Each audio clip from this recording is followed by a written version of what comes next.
Hello people, today I have a high grade from the Witch from Mercury prologue.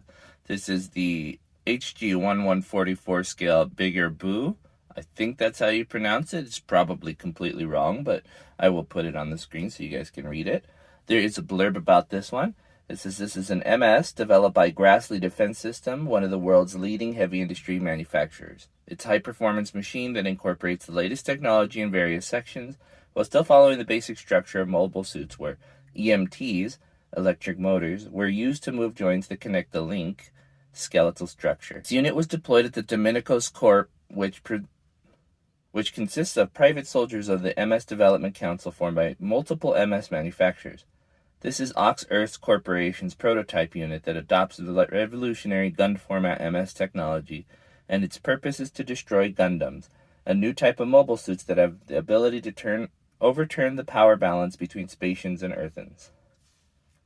So this is a top-tier machine meant to contend with Gundams, which that is, by the sound of it, really, really, really cool. So you think something like a Gyan from the original Gundam, where they're really forcing themselves on that, just contend with one mobile suit.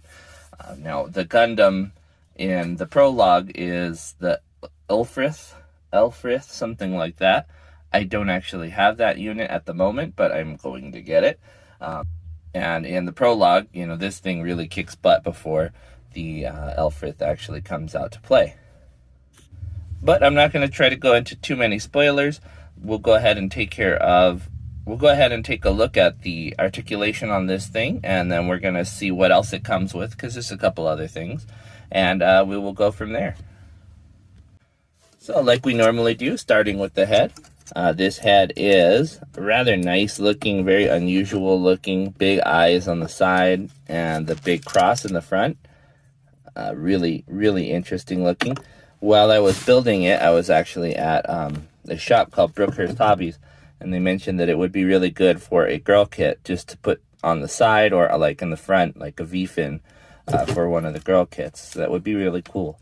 The neck is a ball joint, of course, and jointed by 2 pins on the side so you can move it forward and back.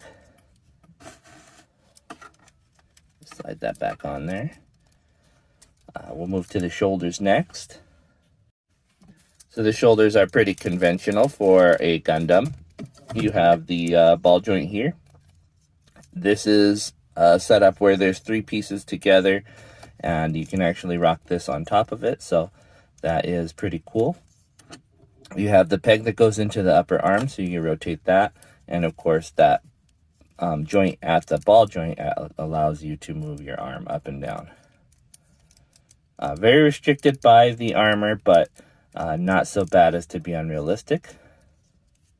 So that rotation there, 1 joint at the elbow, and a ball joint at the wrist. Right now it's locked in place with this sword. You can take that off and use that as a ball joint. Let's get this guy back on.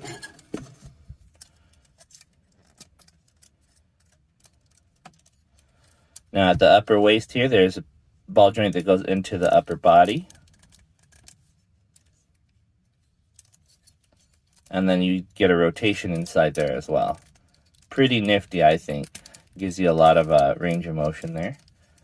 The waist is a very odd one, where the only articulation is up at the top. This is a very solid build down below here, but you get some really cool leg joints here, which are similar to the 30-minute missions in a way. 2 parts which are put together. But in this case, you have 3. So you have the ring inside and then 2 outers, so that you can get this nice look with the clear piece and the reflective sticker behind. They are pegged in, so you get a rotation at the top, and same at the top of it, pegged in also. So you can rotate that there. No drop down for it, but it is not a bad articulation set. You bring it out as far as you'd like. You can bring it in as far as you'd like, and rotate it at that upper thigh.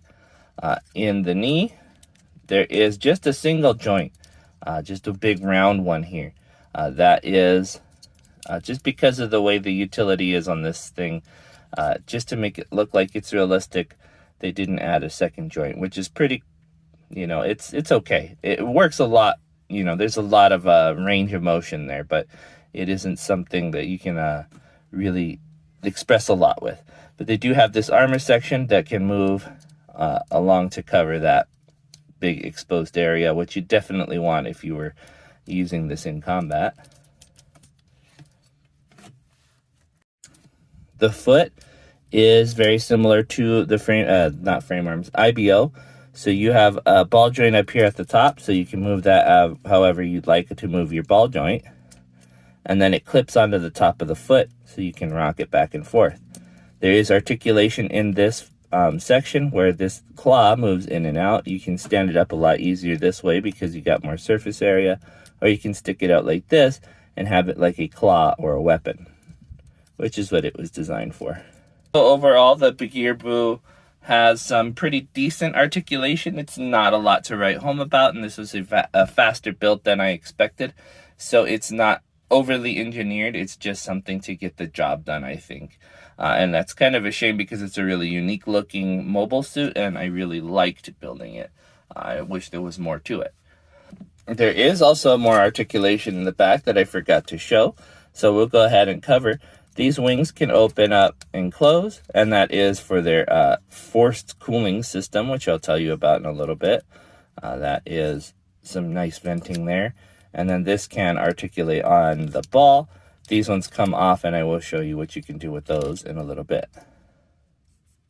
But yeah, these are the articulation points for the backpack. It's a little bit, just a little bit extra. So yeah, that's the articulation set for this particular mobile suit. All right, for our size comparison, here is the high-grade GBN Gundam. This one is obviously taller than the Beguir-Beu, but that is interesting to me. I thought that this one would be taller. It does look like it would be with those tall feet. Alto is a little bit closer to the camera, but he is almost equivalent in height to the Witch for Mercury kit. Here's our frame arms Jinrai, and he is about a head taller than the smaller high grade. Architect with the high grade. It looks like, I don't know, he's definitely short, but he holds his own, and the colors are a really nice combination together, huh? The blue in the background is kind of making them fuzzy, but I think the color's nice. My Executor Governor looking small but sturdy over here by the high grade Beguir-Beu's leg. Last but not least, my master grade Alex Gundam, making this thing look quite small.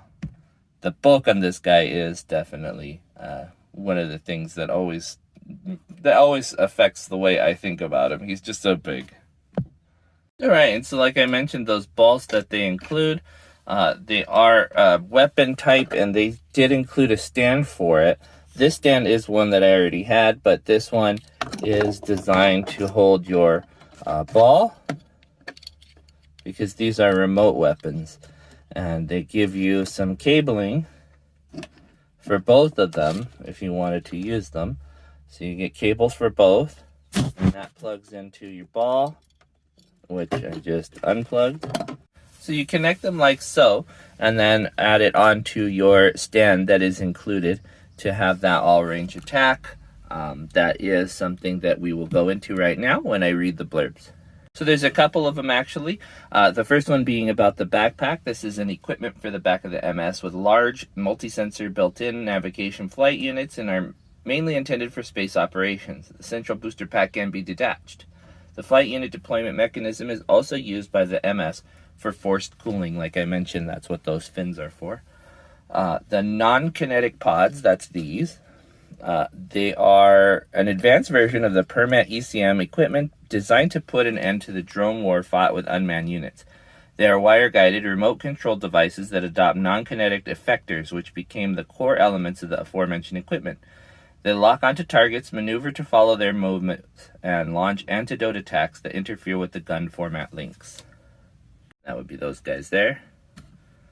And then the foot unit, it's mentioning the claws at the tip of the foot are folded when landing and have sturdy structures that can withstand the force when they are used as melee combat weapons. So like I said, they are claw feet.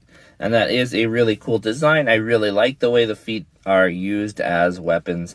That seems like less of a waste of, you know, you have a mobile suit with legs and they don't really do anything with them when they're in space. So it totally makes sense to use them as weapons as well.